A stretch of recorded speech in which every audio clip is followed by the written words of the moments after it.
See, I'm a simple college student living alone in an apartment. I was very enthusiastic about the release of Pokemon Heart Gold and Soul Silver in the States. I have purposefully locked myself out of all media and the internet aside for school purposes. That means no 4chan, no slash V, and no Bulbapedia, etc. As I was busy with the school year and being poor at the time, I wasn't able to buy Soul Silver on its launch date. Well, after my school year ended, I ordered Soul Silver on Amazon. However, it would take a week for it to arrive, so I decided that during that time, I would replay my Crystal version on the Game Boy Color.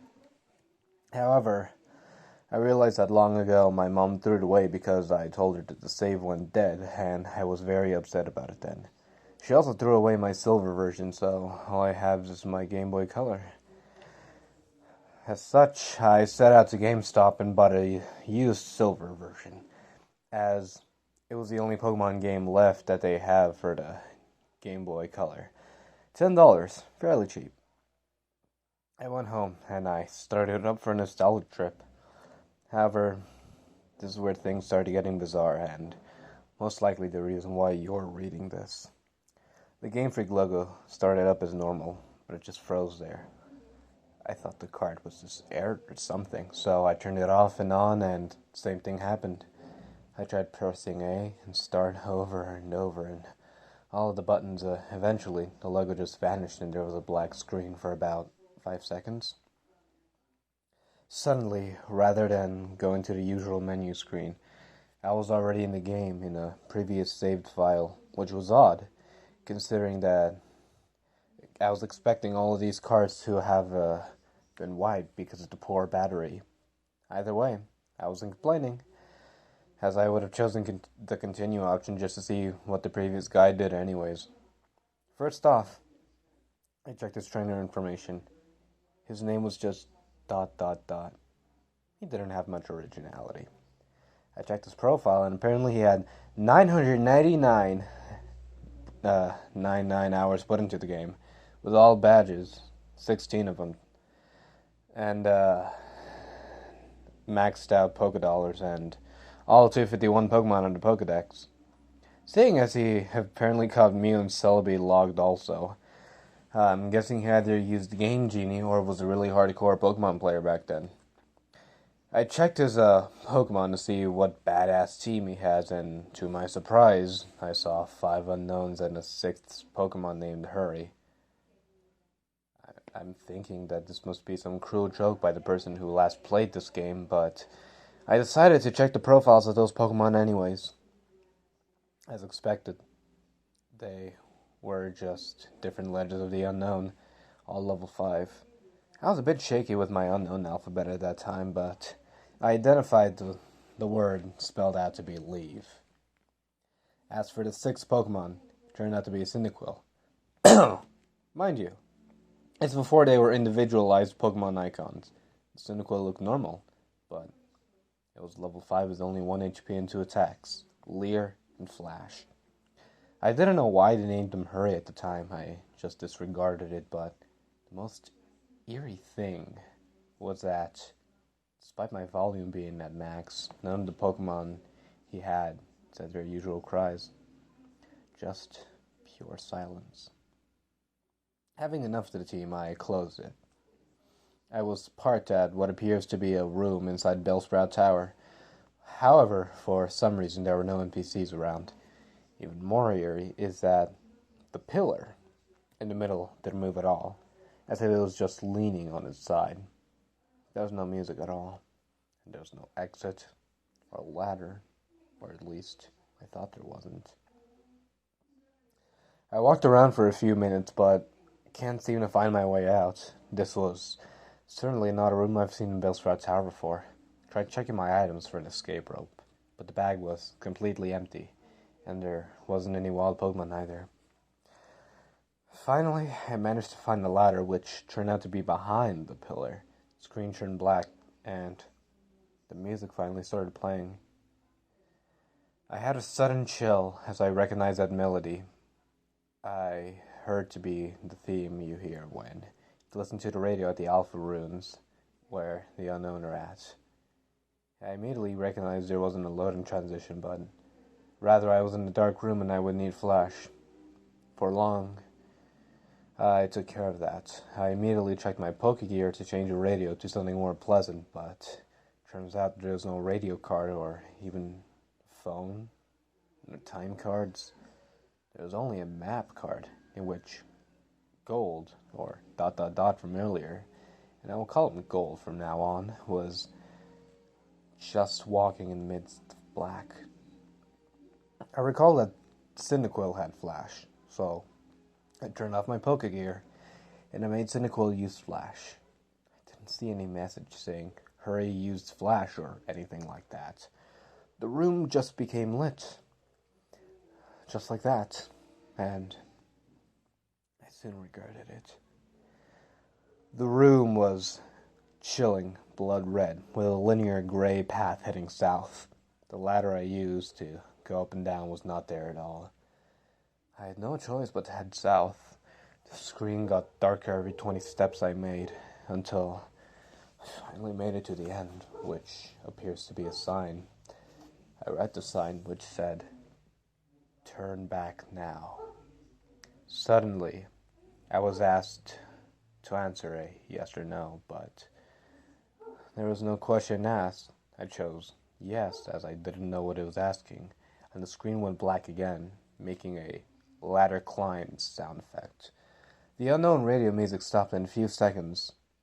It was replaced with a not as creepy Pokeflute radio music. I was in another dark room, but I held my breath and I used flash again. Suddenly, it said that Hurry has fainted, which was odd, since I don't recall that there was no status conditions like poison on him, and I clearly wasn't in battle. I checked my Pokemon quickly, and suddenly he's no longer in my party. In fact, after a bit of investigating, none of my Pokemon are there, but all instead replaced with level 10 unknown. I did the same thing as before and spelled out the unknown, and my team of unknown spelled he died. Either way, after that creepy change, the room was lit to reveal myself in a very small room that appears to be only 4 squares big. The walls of the room were gray bricks, as if I was inside something that was hollowed out. Outside, that room appears to be a bunch of graves similar to the ones in the Pokemon Red and Blue. I walked around that small room and pressed A, but nothing happened. I've already concluded that this was clearly a hacked game and some sadistic fuck sold it to GameStop. However, my curiosity kept me going. I checked my trainer profile of ... again, only to find that the sprite of Gold was missing his arms. He also seems to appear less smug, but rather seems more sad and empty in a way that I do not know how to describe. For some reason, it also now said that he had 24 badges, which was clearly impossible. After a few minutes of aimless wondering, my character suddenly spun and did the escape rope spinning animation instead of flying up through. Though, my character spun downward slowly as if sinking. After that screen, the music stopped and finally landing, the overworld sprite of Gold is now colored. Differently now. Instead of the usual red color he dons, he appears completely white, now, including his skin. It's as if he came straight from a colorless Game Boy, placed into the colored background of a Game Boy Color. I checked his profile, and now is as white as his overworld sprite. He lost his legs and has what appears to be bloody tears from his eyes. It also says he now has 32 badges, which now starts to disturb me, as this change of numbers seems to represent something important. I also checked my Pokemon, which consists of 5 unknowns and a level 100 Celebi with a nickname. The unknown are, this time, leveled 15 and spelled out dying. I checked the Celebi's profile, which was a shiny Celebi, except it was only half the sprite, one leg, one arm, one eye, and has one attack. Perish song. The area I was in was the Sprout Tower, with the immobile pillar as before, except everything is apparently red now. I walked north for what felt like forever, and eventually I finally encountered some generic men and women NPC. They were all lined up just to the side, facing the long, slantish pillar in the middle. They were also white. Nothing happens when I try to speak to them. I just kept going north until, eventually, the pillar finally appears chopped off with a transparent red in that spot. I went up to the red, and without even pressing A, I was suddenly engaged and finally in a battle. The music starts again, which it sounds like the unknown radio music again, but played backwards. Gold's battle sprite matches his front one with the bloody eyes and white skin and the lack of arms, while Red's sprite was the same as before in GSC, except transparent. Text simply said, "Wants to battle," as if he has no name and both of us have one Pokemon each, which is weird because I swore I had 6 unknowns. My shiny Celebi came out, conveniently with a half sprite for the back also. The shiny noise and animation was different, as the sound it made sound like multiple screech attacks used consecutively. Red sent out a seemingly normal male Pikachu, except he's level 255 and the sprite seems sad, and has tears in his eyes. Rather than the usual fight item, Pokemon and run menu, I was only given the option to use the attacks, since Celebi has only one. I chose it, naturally, since the Pikachu was level 255, he went first. Pikachu used Curse, lowering his speed and increasing his other stats. I'm not even sure if Pikachu could use Curse. Celebi used Perish Song. In 3 turns, both Pokemon get KO'd. Not like I have a choice. At this point, I don't even go back into the fight menu, as the battle just continued without me. Also, note that there were no animations at all for some reason. Pikachu used Flail, which didn't do much damage despite his level and boost, as his health was maxed. Celebi used Perish Song. Nothing happens as it was already used. Pikachu used Frustration, which did a shit ton of damage, knocking Celebi down to less than 10 HP. Celebi used Pain Split, which surprised me as I didn't even have that attack in the first place. Now Celebi and Pikachu both have 150 HP. Pikachu used Mean Look. Not like it did anything. As expected, due to the effects of the Perish Song, my Celebi fainted. Except in the text, it said, "Celebi has died." And instead of the ordinary drop off the screen animation, the Celebi back sprite just vanished. For some reason, the Pikachu was still up, even while the Perish Song, and it didn't count as my loss. Pikachu used one more different attack from beyond the 5 attack limit. Pikachu used Destiny Bond. Afterwards, it said Pikachu has died, with a slow fade-out animation. Apparently, I was the winner, as the transparent red sprite showed up and said, ...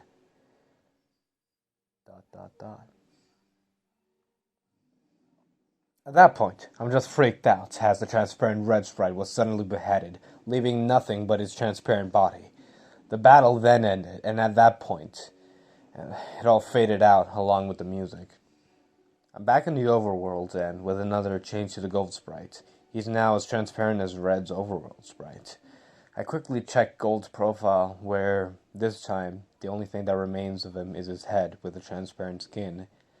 His head was zoomed in a bit, showing black voids in his eyes, and now it stated that he has 40 badges, and I then backed down and checked my Pokemon, which were all level 20 shiny unknown, which spelled out in red, no more. I was at what I know now is next to the end. It was apparently no music playing, but for some reason I still felt like something was there and could be heard. I was back in my room in Newburgh Town. Maybe I'll finally get to play the game properly, but who am I kidding? I knew that sadistic fuck must have done something. I walked around in my room to interact with things, as I'm a bit afraid to go down the stairs and see what's waiting down there. Note, I said walked, as while the background was moving, Gold was not moving his transparent limbs at all while doing so, just floating like those ghosts you see in Diamond and Pearl. As expected, the radio, computer, and TV did not work, so I had no choice but to go down the stairs. I ended up in the same lower level room of my house. Everything appears normal, except my mom isn't home.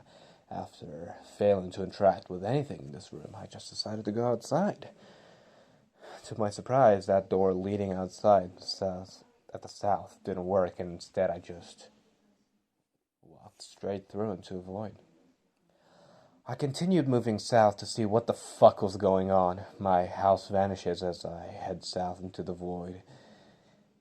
It was creepy, as when I entered the void, the outline on Gold's transparent sprite turned to white, to contrast with the pitch black.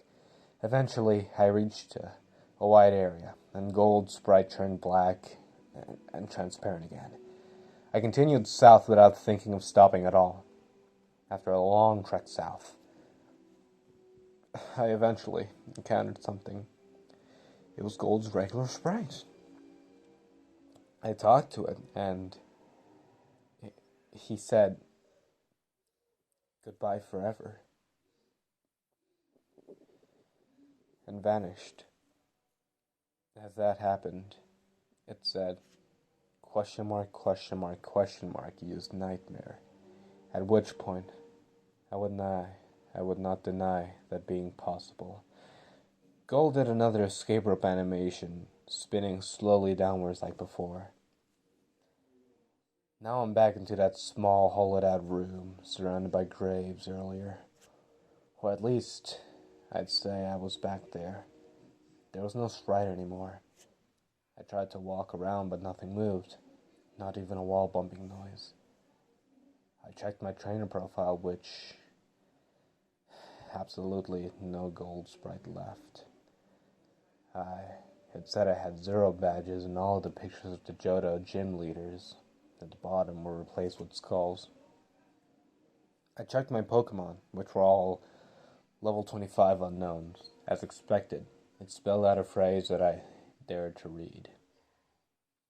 I'm dead. As soon as I went back to the overworld, the room I was supposedly was in, then covered with the same blocks as the walls. I then figured out why exactly the room was when the final text was, it said, R.I.P. That room was a big grave surrounded by other graves. Gold has already been dead. He died presumably a few years later after he defeated Red. He was a young trainer who, despite his efforts in collecting so many badges and attempts at becoming a Pokemon master, was still unable to avoid the inevitable fate of death. And his efforts were eventually forgotten by the next generation. I was unable to escape from that text no matter what I pressed. I tried resetting the game, and the same thing happened, at which I finally decided to give up on that horrible nightmare. After that experience, I will never look at the gimmick unknown the same way again. They say that only the first generation have folk tales and legends, but the second generation has shown me how unpleasant that truth can be. I eventually enjoyed Soul Silver immensely, but I still can't unthink what that rigged game has told me.